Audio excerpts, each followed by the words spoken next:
اولیاء کرام کی شان میں قرآن کریم کی متعدد آیات موجود ہیں۔ اللہ تبارک و تعالیٰ نے حضرت موسیٰ علیہ السلام اور حضرت خضر علیہ السلام کے واقعے کو بڑی تفصیل سے بیان فرمایا ہے۔ حضرت خضر علیہ السلام کے متعلق اختلاف ہے کہ وہ نبی ہیں یا ولی، مگر زیادہ صحیح قول یہ ہے کہ آپ ولی ہیں۔ اللہ کریم نے جل جلالہ نے ان کو جو فرائض سونپے ہیں ان کی جھلک آپ کو اس واقعے سے ملے گی۔ حضرت موسیٰ علیہ السلام اور حضرت خضر علیہ السلام، ان دونوں کا واقعہ ہے۔ ایک دن حضرت موسیٰ علیہ السلام نے پروردگار عالم کی بارگاہ میں عرض کی، مولا اے پاک پروردگار عالم، میں چاہتا ہوں کہ تیرے کسی مقبول بندے کی زیارت کروں۔ میں چاہتا ہوں کہ تیرے کسی مقبول بندے کی زیارت کروں، کسی مقبول ولی کی زیارت کروں۔ تو اللہ تبارک و تعالیٰ نے فرمایا، میرا بندہ تمہیں اس جگہ ملے گا جہاں پر دو سمندر اکٹھا ہوتے ہیں، جہاں پر دو سمندر ایک جگہ مل جاتے ہیں، وہاں پر میرا بندہ تمہیں ملے گا۔ یہ کس نے کہا تھا؟ حضرت موسیٰ علیہ السلام نے رب کی بارگاہ میں عریضہ پیش کیا، تو اللہ رب العزت نے اپنے موسیٰ علیہ السلام اپنے نبی سے فرمایا کہ تمہیں میرا بندہ اس جگہ پر ملے گا جہاں پر دو سمندر اکٹھا ہوتے ہیں، دو سمندر یکجا ہو جاتے ہیں۔ تو اللہ تبارک و تعالیٰ نے حضرت موسیٰ علیہ السلام کی دعا قبول فرما لی۔ حضرت موسیٰ علیہ السلام کی دعا قبول فرما لی، اور حضرت موسیٰ علیہ السلام اپنے خادم یوشع بن نون کو ساتھ لیتے ہیں اور اللہ تبارک و تعالیٰ کے مقبول بندے اس کے ملنے جا رہے ہیں، مقبول ولی کے پاس جا رہے ہیں، ان سے ملاقات کرنے کے لیے جا رہے ہیں، ان سے ملنے کے لیے جا رہے ہیں۔ بات یہ ہے کہ نبی کا ہر فعل، ہر کام امت کی تعلیم کے لیے ہوا کرتا ہے۔ معلوم ہوا کہ ولی اللہ کی زیارت کے لیے سفر کرنا، اولیاء کرام کی زیارت کے لیے سفر کرنا حضرت کلیم اللہ علیہ السلام کی سنت ہے۔ سبحان اللہ۔ حضرت موسیٰ علیہ السلام اپنے ایک خادم کو ساتھ میں لیتے ہیں جن کا نام یوشع بن نون ہے، ان کو ساتھ لیتے ہیں، سفر شروع کر دیتے ہیں، اور ملنے کس سے جا رہے ہیں؟ حضرت خضر علیہ السلام سے، ان سے ملاقات کرنے کے لیے جا رہے ہیں۔ دراصل یہاں پر ایک بات ہم عرض کر دینا چاہتے ہیں کہ نبی کا ہر فعل، نبی کا ہر کام امت کی تعلیم کے لیے ہوا کرتا ہے، امت کے لیے ایک سیکھ ہوا کرتا ہے، ایک سبق ہوا کرتا ہے۔ تو معلوم ہوا کہ اللہ کے نبی اللہ کے ولی سے ملنے جا رہے ہیں، تو پتہ چلا کہ ولی اللہ کی زیارت کے لیے سفر کرنا حضرت کلیم اللہ علیہ السلام کی سنت ہے، حضرت موسیٰ علیہ السلام کا طریقہ ہے، سنت ہے، کیونکہ حضرت موسیٰ علیہ السلام بھی تو اللہ تبارک و تعالیٰ کے مقبول ولی بندے کی زیارت کے لیے سفر کر رہے تھے۔ تو حضرت موسیٰ علیہ السلام چلتے چلتے وہاں پہنچ گئے جہاں پانی کے دو ہانے تھے، ایک پتھر کے قریب سو گئے، کھانے کے لیے مچھلی ساتھ میں لائے تھے جو ایک تھیلے میں بندھی تھی، اور یوشع بن نون نے اسے اٹھا کر رکھ دیا تھا۔ علامت یہ تھی، پہچان یہ تھی کہ جس جگہ پر وہ مچھلی زندہ ہو جائے گی، جس جگہ پر وہ مچھلی زندہ ہو جائے گی، وہاں میرے مقبول بندے کی ملاقات ہوگی۔ حضرت موسیٰ علیہ السلام نے کھانے کے لیے ایک مچھلی کو لیا، مچھلی وہ زندہ نہیں تھی. جب ساتھ میں کھانے کے لیے جب کھانا لیتے ہیں تو پکائی جاتی ہے مچھلی. تو پکی ہوئی مچھلی وہ ساتھ میں لیتے ہیں کھانے کے لیے، تاکہ سفر جو کرتے تھے تو راستے میں بھوک بھی لگتی تھی اور سفر میں پیاس بھی لگتی تھی. تو سفر کرنے سے پہلے وہ سفر کا ساز و سامان، کھانے پینے کی اشیاء وغیرہ باندھ لیا کرتے تھے، تب سفر کیا کرتے تھے. تو اور علامت یہ تھی، پہچان یہ تھی، نشانی یہ تھی کہ جہاں پر یہ زندہ مچھلی ہو جائے گی، یعنی پکی ہوئی مچھلی زندہ ہو جائے گی، وہاں پر میرے مقبول بندے حضرت خضر سے ملاقات ہوگی. تو حضرت موسیٰ علیہ السلام آرام فرما رہے تھے اور یوشع بن نون نے دیکھا کہ وہ مچھلی تڑپی اور تھیلے سے باہر آ کر دریا میں چھلانگ لگا دی. مگر عجیب صورت تھی کہ جس جگہ سے گزرتی جاتی وہاں پانی نہیں ملتا تھا اور پانی میں ایک غار سی بن کر رہ گئی. حضرت یوشع بن نون حیران ہو گئے کہ سوچا حضرت موسیٰ علیہ السلام کلیم اللہ علیہ السلام کو بیدار کروں یا نہ کروں، اور سوچا کہ حضرت موسیٰ علیہ السلام جب بیدار ہو جائیں گے تو میں یہ واقعہ عرض کر دوں گا، میں سارا حال آنکھوں دیکھا حال بیان کر دوں گا. مگر جب صبح ہوئی تو یوشع بن نون بھول گئے، پھر آگے سفر شروع فرما دیا. تو موسیٰ علیہ السلام تو آرام فرمانے لگے اور آپ کے خادم یوشع بن نون بیٹھے ہوئے تھے، اور کھانا جس میں رکھا تھا وہ تھیلا بھی رکھا ہوا تو اسی میں مچھلی بھی تھی.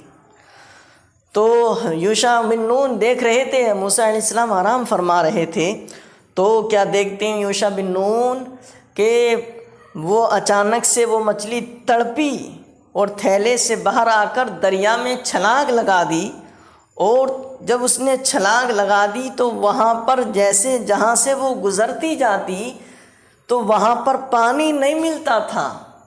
پہلے تو پانی تھا، لیکن جب وہ گزر رہی تھی، چل رہی تھی، جس طرف کو جا رہی تھی وہاں پانی نہیں ملتا تھا، بلکہ ایک غار سی بن کر رہ جاتی تھی، ایک راستہ سا بن کر ہو جاتا تھا. اور موسیٰ علیہ السلام تو آرام فرما رہے تھے. حضرت یوشع بن نون نے سوچا کہ جب موسیٰ علیہ السلام بیدار ہوں گے تو میں ان سے واقعہ بیان کر دوں گا، عرض کر دوں گا ایسا ایسا ہو گیا. تو جب صبح ہوئی تو یوشع بن نون موسیٰ علیہ السلام سے واقعہ بیان کرنا بھول گئے اور آگے سفر شروع فرما دیا. تو دوپہر کے کھانے کا وقت ہوا. جب سفر شروع کر دیا اور سفر کرتے کرتے جب دوپہر کے کھانے کا وقت ہوا تو حضرت موسیٰ علیہ السلام نے کھانا طلب فرمایا.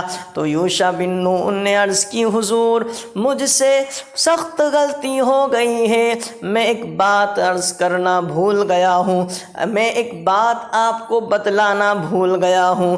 جہاں پر ہم نے رات گزاری تھی مچھلی تو اسی جگہ حیرت انگیز طور پر زندہ ہو کر سمندر میں چلی گئی تھی. سبحان اللہ. جہاں پر ہم نے رات گزاری تھی حیرت انگیز طور پر زندہ ہو کر وہ مچھلی سمندر میں چلی گئی تھی.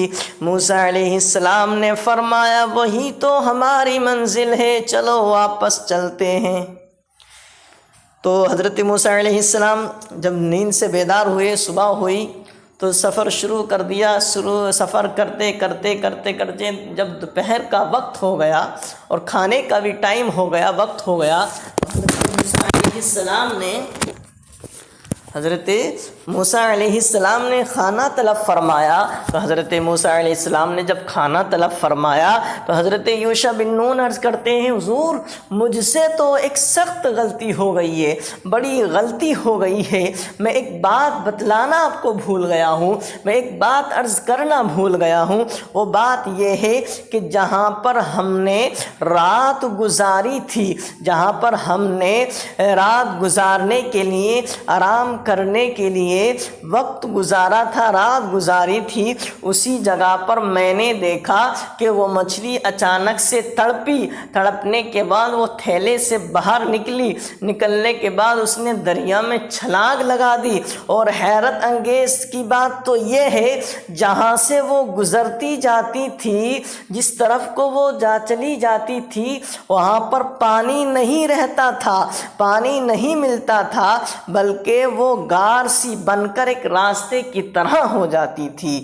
حالانکہ جب مچھلی ہوتی ہے دریا میں تو پانی میں تیرتی ہے، غار میں بھی رہتی ہے لیکن پانی میں تیرتی ہے۔ جب وہ دریا میں اس نے چھلانگ لگائی ہے وہ پانی خشک ہو گیا اور غار سی بن کر راستہ بنتا چلا گیا۔ تو حضرت موسیٰ علیہ السلام نے کہا چلو وہی تو ہماری منزل ہے، چلو واپس چلتے ہیں۔ پھر واپس اسی جگہ پر پہنچ گئے جہاں پر حضرت موسیٰ علیہ السلام نے رات گزاری تھی اور جہاں پر وہ مچھلی زندہ ہو کر دریا میں اس نے چھلانگ لگا دی تھی۔ تو جب وہ واپس پہنچے، حضرت یوشع بن نون، حضرت موسیٰ علیہ السلام دونوں واپس اسی جگہ پر پہنچے تو اللہ تبارک و تعالی ارشاد فرماتا ہے قرآن پاک میں، فَوَجَدَا عَبْدًا مِّنْ عِبَادِنَا آتَيْنَاهُ رَحْمَةً مِّنْ عِنْدِنَا وَعَلَّمْنَاهُ مِن لَّدُنَّا عِلْمًا۔ اللہ تبارک و تعالی فرماتا ہے فَوَجَدَا عَبْدًا مِّنْ عِبَادِنَا، تو انہوں نے میرے مقبول بندے کو پا لیا۔ انہوں نے حضرت موسیٰ علیہ السلام نے اور ان کے ساتھ جو یوشع بن نون تھے، انہوں نے میرے مقبول بندے کو پا لیا، تلاش کر لیا۔ آتیناہ رحمۃ من عندنا، اور جسے ہم نے رحمت اور علم لدنی سے نوازا تھا۔ وَآتَيْنَاهُ رَحْمَةً مِّنْ عِنْدِنَا وَعَلَّمْنَاهُ مِن لَّدُنَّا عِلْمًا، یعنی جسے ہم نے رحمت اور علم لدنی سے نوازا تھا، تو انہوں نے میرے مقبول بندے کو پا لیا جسے ہم نے رحمت اور علم لدنی سے نوازا تھا۔ تو اللہ تبارک و تعالیٰ کے یہ خاص بندے حضرت خضر علیہ السلام تھے۔ خضر ان کا لقب ہے، ان کا نام بعض لوگوں میں احمد اور بعض کتابوں میں بلیہ بن ملکان آیا ہے، اور ان کا لقب خضر اس وجہ سے ہے کہ وہ جس خشک زمین پر قدم رکھتے ہیں وہاں سبزہ اگاتا ہے، اور جس خشک درخت کے پاس سے گزر جاتے ہیں وہ فوراً سرسبز ہو جاتا ہے، ہرا بھرا ہو جاتا ہے۔ لفظ خضر 3 طرح سے پڑھا جاتا ہے، خضر، خضر، خضر۔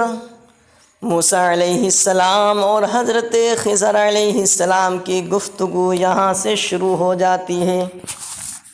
حضرت موسیٰ علیہ السلام فرماتے ہیں کہ ہم آپ کے ساتھ رہنا چاہتے ہیں تاکہ دیکھیں کہ آپ اپنے فرائض جو اللہ تبارک و تعالیٰ نے آپ کے ذمے لگائے ہیں، آپ کو سونپے ہیں، کس طرح سے ادا کرتے ہیں، کس طرح سے انجام دیتے ہیں، اور ہم یہی علم حاصل کرنے کے لیے یہاں پر آئے ہیں۔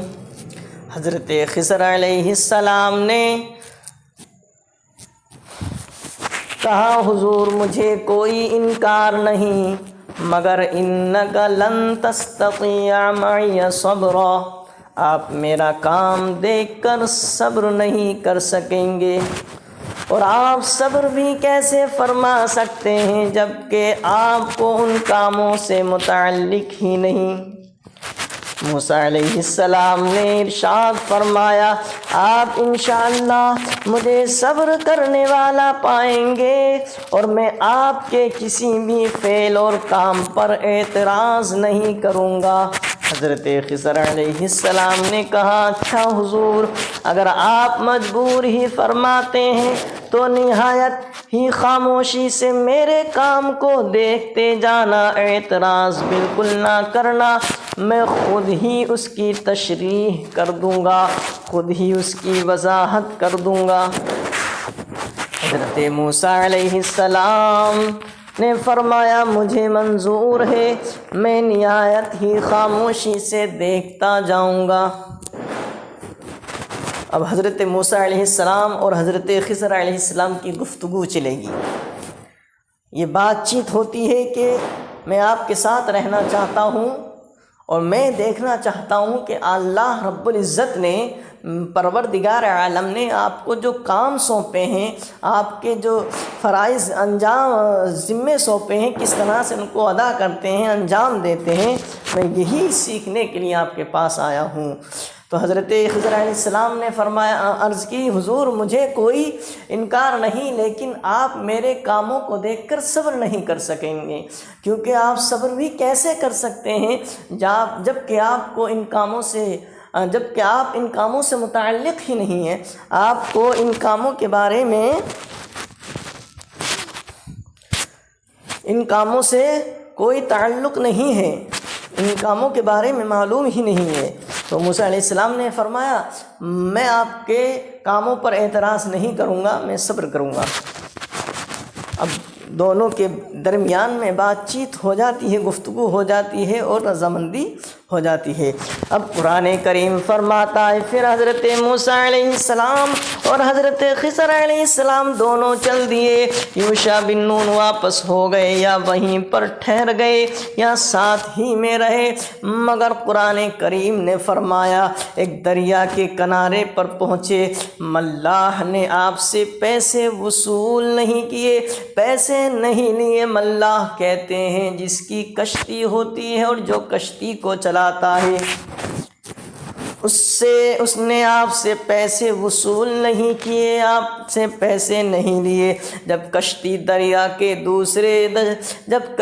دریا کے درمیان گئی، بیچ درمیان میں کشتی پہنچ گئی، تو حضرت خضر علیہ السلام نے کشتی کے نیچے سے 2 پٹھے اکھاڑ دیے۔ موسیٰ علیہ السلام کہتے ہیں اخرقتها لتغرق اہلها، آپ نے کشتی اس لیے پھاڑ دی کہ یہ سب لوگ غرق ہو جائیں گے، ڈوب جائیں گے۔ خضر علیہ السلام نے خضر تو نے اچھا نہیں کیا، ملاحوں نے ہمارا احترام کیا اور ہم سے پیسے بھی نہیں لیے، اور تو نے کشتی ہی خراب کر دی، کشتی کے نیچے سے 2 پٹھے اکھاڑ دیے، اکھاڑ کر کے کشتی کو خراب کر دیا۔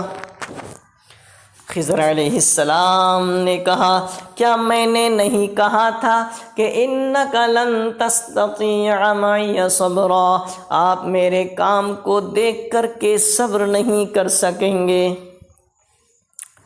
خضر علیہ السلام نے کشتی کو پھاڑا، کشتی کے 2 پٹھے پھاڑے، لیکن اللہ کی شان دیکھیے، اللہ کی قدرت دیکھیے، اللہ تبارک و تعالی کی شان دیکھیے اور شان ولایت دیکھیے کہ پانی کا ایک قطرہ بھی اس کشتی کے اندر نہیں پہنچا، یعنی پانی کا ایک قطرہ بھی کشتی کے اندر نہیں آیا۔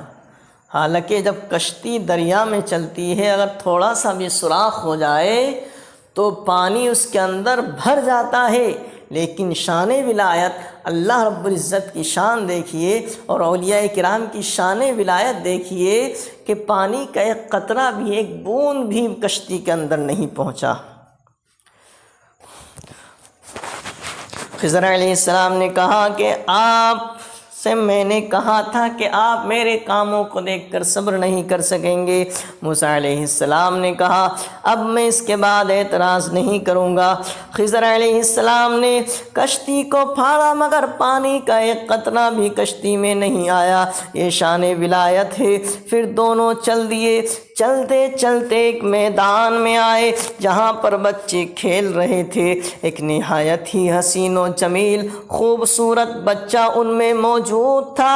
حضرت خضر علیہ السلام نے اس کو پکڑا اور گردن مروڑ دی، قتل کر دیا، اور وہ بھی ایک معصوم بچے کا قتل کلیم اللہ کیسے برداشت کر سکتے تھے؟ فوراً بولے موسیٰ علیہ السلام فوراً بولے اے خضر تو نے بہت ظلم کیا ہے، ایک بے گناہ معصوم بچے کو قتل کر ڈالا، تو نے بہت برا کیا ہے، اس بچے کا کیا قصور تھا؟ تو خضر علیہ السلام نے کہا حضور میں نے تو آپ سے پہلے ہی کہا تھا کہ آپ میرے کاموں کو دیکھ کر کے میرے کاموں کو دیکھ کر کے صبر نہیں کر سکیں گے اور آپ میرے ساتھ نہیں رہ سکتے۔ موسیٰ علیہ السلام نے فرمایا ایک اور موقع دیجئے، پھر اس کے بعد اگر میں نے آپ کے کام پر اعتراض کیا تو بے شک آپ اپنے ساتھ مجھے نہ رکھنا۔ پھر دونوں سفر شروع کر دیتے ہیں اور ایک بستی کے پاس سے گزرے۔ بھوک تو لگ رہی تھی اور بستی والوں سے کہا کہ ہم تمہارے مہمان ہیں۔ بستی والوں نے کہا کہ یہاں ہمیں مہمانوں کے لیے کوئی جگہ نہیں ہے، یہاں مہمانوں کے لیے کوئی جگہ نہیں، اور کسی بستی میں چلے جائیے۔ اس بستی سے نکلنے لگے تو دیکھا کہ ایک دیوار گرنے کے قریب تھی، تو حضرت خضر علیہ السلام نے اس کو ہاتھ سے سیدھا کر دیا۔ تو موسیٰ علیہ السلام نے اعتراض تو نہیں کیا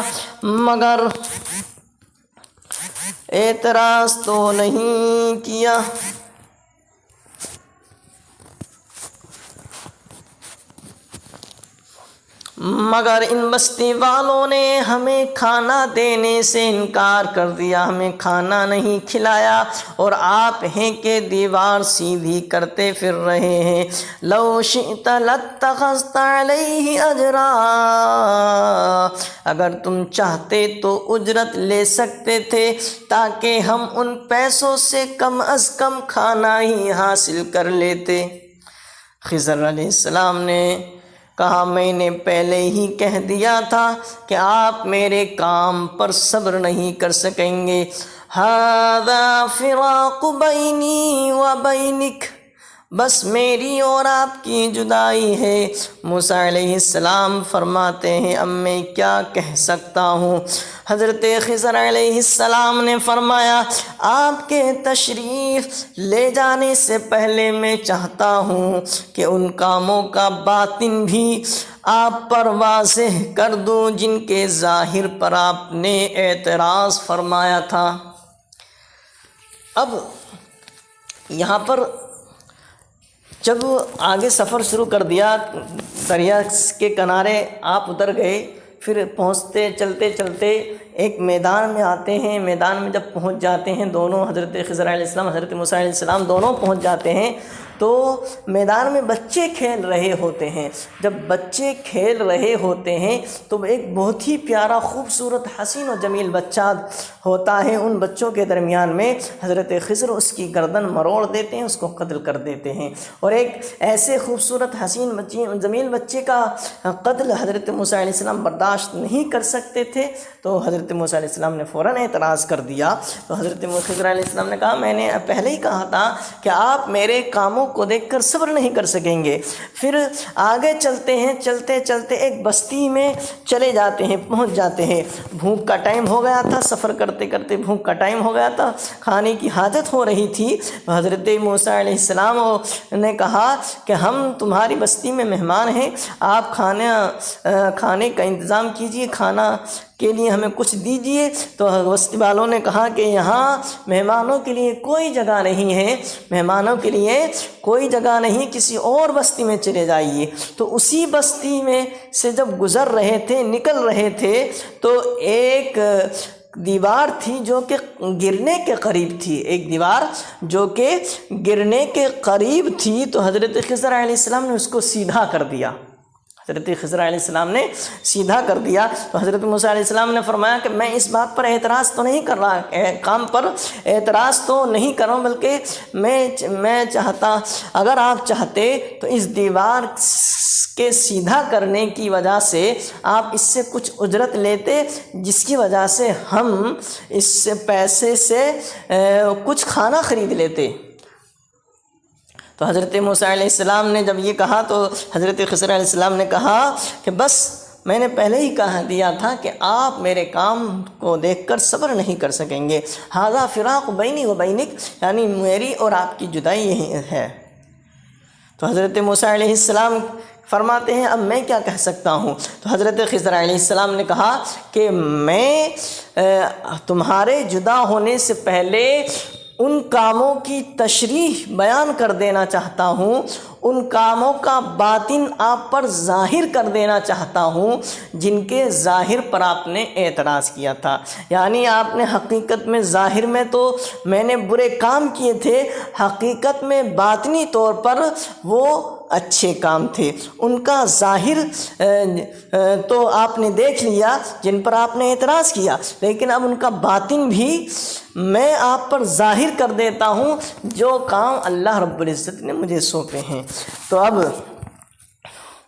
حضرت خضر علیہ السلام فرماتے ہیں، کہتے ہیں کہ آپ کی تشریف لے جانے سے پہلے میں چاہتا ہوں کہ ان کاموں کا باطن بھی آپ پر واضح کر دوں، ظاہر کر دوں جن کے ظاہر پر آپ نے اعتراض کیا تھا۔ موسیٰ علیہ السلام نے فرمائیے۔ خضر علیہ السلام نے کہا جو کشتی میں نے پھاڑ دی تھی وہ غریب لوگوں کی تھی، اور وہ اسے چلا کر اپنے بال بچوں کا گزر بسر کرتے تھے۔ اس دن جس وقت ہم اس کشتی پر سوار ہوئے تھے تو دریا کے دوسرے کنارے پر ایک ظالم بادشاہ بیٹھا ہوا تھا، جو بھی کشتی اچھی دیکھ لیتا اور ٹھیک ٹھاک دیکھ لیتا تو اسے وہ بادشاہ ظالم فوراً چھین لیتا تھا۔ تو میں نے سوچا کہ کشتی کو عیب لگا دوں تاکہ ان مسکین لوگوں کی کشتی بچ جائے، اور اس طرح سے وہ کشتی ظالم بادشاہ نہیں لے سکے گا، اس طرح سے وہ ظالم بادشاہ ان کی کشتی کو نہیں لے سکے گا۔ اور 2 پٹھے جو میں نے اکھاڑ پھینکے تھے یہ اس کی مرمت کرا لیں گے، ٹھیک کرا لیں گے۔ اور میری نگاہ دریا کے دونوں کناروں پر تھی۔ سبحان اللہ۔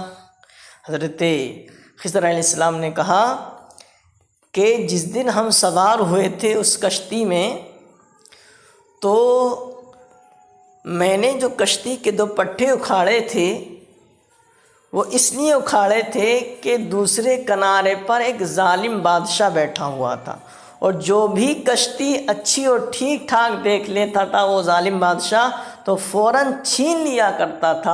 اور یہ جو کشتی والے تھے یہ مسکین لوگ تھے، غریب لوگ تھے، یہ اس کشتی کے ذریعے سے اپنے بال بچوں کا گزر بسر کیا کرتے تھے۔ میں نے سوچا کہ اگر کشتی کو عیب لگا دوں گا تو وہ ظالم بادشاہ عیب دار کشتی کو نہیں لے گا، اسی لیے میں نے اس کشتی کے 2 پٹھے نیچے سے اکھاڑ پھینکے تھے۔ اور یہ زیادہ پٹھے اکھاڑے نہیں تھے، اکھاڑ پھینکے تھے، لیکن یہ اس کی مرمت کرا لیں گے، لیکن اس میں زیادہ خرچہ نہیں آئے گا اور بلکہ وہ چھننے سے بچ جائے گی۔ تو حضرت موسیٰ علیہ السلام سے یہ وضاحت یعنی ظاہر بھی بیان کر دیا، ظاہر تو ایسا تھا لیکن باطن بھی بیان فرما دیا۔ اور حضرت خضر علیہ السلام کہتے ہیں اور وہ جو بچہ میں نے قتل کر دیا تھا، سمجھتا ہوں کہ ایک معصوم بچے کا قتل کرنا کتنا بڑا جرم ہے، کتنا بڑا گناہ ہے، مگر یہاں پر بات اور تھی۔ اس لڑکے کے والدین یعنی ماں باپ مومن ہیں اور اس لڑکے کی پیشانی پر ماتھے پر لکھا ہوا ہے یہ کافر ہے۔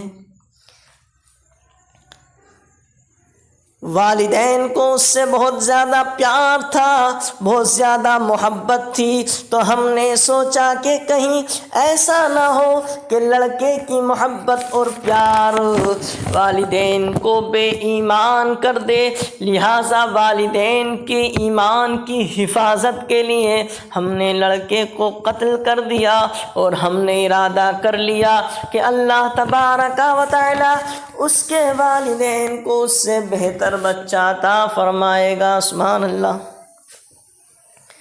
حضرت خضر علیہ السلام نے کہا کہ وہ بچہ جو ہم نے میدان میں قتل کر دیا تھا، تو یقیناً میں جانتا ہوں کہ ایک بچے کا قتل کرنا کتنا بڑا جرم ہے، کتنا بڑا گناہ ہے، لیکن اس کا ظاہر تو یہ ہے، لیکن باطن یہ ہے کہ اس کے والدین مومن ہیں اور اس کے والدین اپنے بیٹے سے بہت زیادہ پیار اور محبت کرتے تھے، اور اس بچے کی پیشانی پر لکھا ہوا تھا یہ کافر ہے۔ یعنی والدین تو مومن ہیں، ماں باپ تو مومن ہیں، لیکن لڑکی کی پیشانی پر ماتھے پر لکھا ہوا یہ کافر ہے۔ اور بچے سے والدین کو، ماتا پتا کو بہت زیادہ پیار اور محبت تھی، تو کہیں ایسا نہ ہو کہ بچے کی محبت والدین پر غالب آ جائے اور غالب آنے کی وجہ سے والدین کہیں بے ایمان نہ ہو جائیں، ان سے ایمان نہ چلا جائے۔ اس لیے ہم نے یہ فیصلہ کیا کہ اللہ تبارک و تعالیٰ نے ہمیں ان کاموں پر معمور کر رکھا ہے، تو ہم نے فیصلہ کیا کہ اس کو، اللہ ہی کا فیصلہ تھا، تو اس کو ہم مار دیں گے، اور اللہ تبارک و تعالیٰ ان کے جو دونوں والدین تھے، اس بچے کے جو والدین تھے وہ ایمان والے ہی رہیں گے، ان کا ایمان نہیں چھنے گا۔ اور ہم نے اللہ کی بارگاہ میں دعا کی کہ اللہ تبارک و تعالی اس کے والدین کو اس سے بھی اچھا بہتر بچہ عطا فرمائے گا۔ تو یہ حضرت خضر علیہ السلام نے اس کا باطن بیان کر دیا حضرت موسیٰ علیہ السلام کے ساتھ۔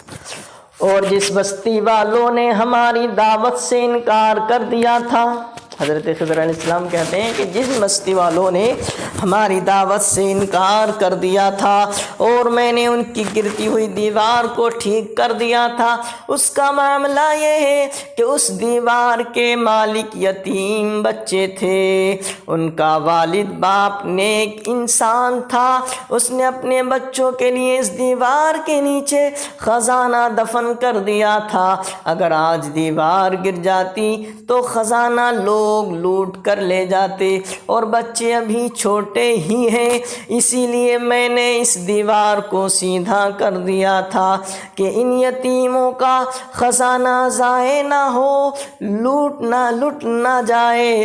جب یہ بچے جوان ہوں گے تو ہم انہیں بتا دیں گے کہ تمہارے والد، تمہارے باپ نے تمہارے لیے اس دیوار کے نیچے خزانہ رکھا تھا۔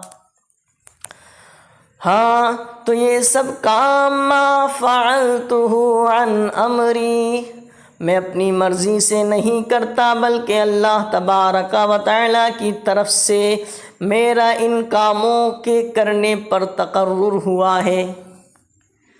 حاضرین کرام، بستی والوں نے جو ہماری دعوت سے انکار، حضرت خضر علیہ السلام کہتے ہیں موسیٰ علیہ السلام سے، بستی والوں نے ہماری دعوت سے انکار کر دیا تھا اور میں نے ان کی گرتی ہوئی دیوار کو سیدھا کر دیا تھا، ٹھیک ہے، لیکن اس دیوار کے مالک کون تھے؟ یتیم بچے تھے، اور اس کا باپ نیک انسان تھا، تو اگر وہ دیوار گر جاتی تو لوگ اس خزانے کو، جو دیوار کے نیچے خزانہ تھا، لوگ لوٹ کر کے لے جاتے۔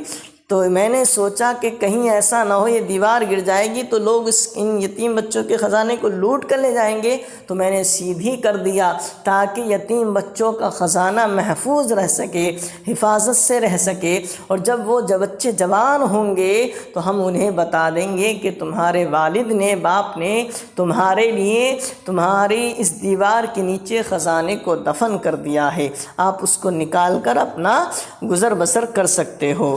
تو یہ سب کام جو ایسے ہیں میں اپنی مرضی سے نہیں کرتا ہوں، بلکہ اللہ تبارک و تعالی نے مجھے ان کاموں کے کرنے پر تقرر فرمایا ہے، معمور فرمایا ہے۔ تو پتہ یہ چلا کہ یہ واقعہ جو قرآن کریم نے نہایت ہی مفصل طریقے سے بیان فرمایا ہے، اس سے شان اولیاء اللہ پر بے پناہ دلائل واضح ہو رہے ہیں۔ چند باتیں جو بالکل بادی النظر میں سامنے آ جاتی ہیں وہ یہ ہیں: نمبر 1، اولیاء اللہ کی خدمت میں حاضری کے لیے سفر کرنا اور ان سے روحانی اور باطنی فیض حاصل کرنا۔ نمبر 3، اولیاء اللہ کے دربار میں مردہ مچھلی بھی زندہ ہو گئی۔ نمبر 4، پھر اس مچھلی کا پانی پر تصرف ہو گیا اور وہ جہاں سے گزرتی گئی راستہ بنتا گیا۔ نمبر 5، اولیاء اللہ کو اللہ تبارک و تعالی کی طرف سے خاص رحمت اور علم لدنی عطا ہوتا ہے۔ نمبر 6، اللہ تبارک و تعالی نے ایک باطنی نظام بھی مقرر فرما رکھا ہے جسے اللہ کے مقبول بندے چلاتے ہیں۔ نمبر 7، اولیاء اللہ کا پانی پر پورا تصرف ہوتا ہے۔ نمبر 8، اولیاء اللہ کی نگاہیں دونوں کناروں پر ہوتی ہیں، دنیا اور آخرت ان کے سامنے ہوتی ہے۔ نمبر 9، اللہ کے مقبول بندے پیشانی پر نگاہ سے ہی تمام احوال معلوم کر لیتے ہیں۔ نمبر 10، لوح محفوظ اولیاء کے پیش نظر ہوتی ہے۔ نمبر 11، وہ تقدیریں بدل دیتے ہیں۔ نمبر 12، ایمان جان سے زیادہ عزیز ہوتا ہے۔ ایمان کیا ہوتا ہے؟ جان سے زیادہ عزیز اور پیارا ہوتا ہے۔ نمبر 13، اللہ تبارک و تعالی کے دیے ہوئے علم سے وہ لوگوں کے حالات سے واقف ہوتے ہیں۔ نمبر 14، ان کی نگاہ زمین کے نیچے دفن چیزوں کو بھی دیکھ سکتی ہے۔ نمبر 15، اولیاء گرتی ہوئی اشیاء کو روک دیتے ہیں۔ نمبر 16، ان کے کاموں پر اعتراض نہیں کرنا چاہیے۔ نمبر 17، ہر چیز کے صرف ظاہر پر ہی نظر نہیں رکھنی چاہیے۔ تو پتہ یہ چلا کہ 17 باتوں کے علاوہ بھی اس سے بے شمار موتی نکلتے ہیں۔ برادران ملت اسلامیہ، آج کی تقریر میں ہم ان 17 چیزوں کے متعلق تو عرض نہیں کر سکتے، انشاءاللہ اللہ عز و جل کا کرم ہے اور اللہ تبارک و تعالی کا رحم و کرم ہے۔ انشاءاللہ پھر آئندہ ہم ان باتوں پر گفتگو کریں گے۔ وآخر دعوانا الحمدللہ رب العالمین، استغفر اللہ ربی من کل ذنب واتوب الیہ۔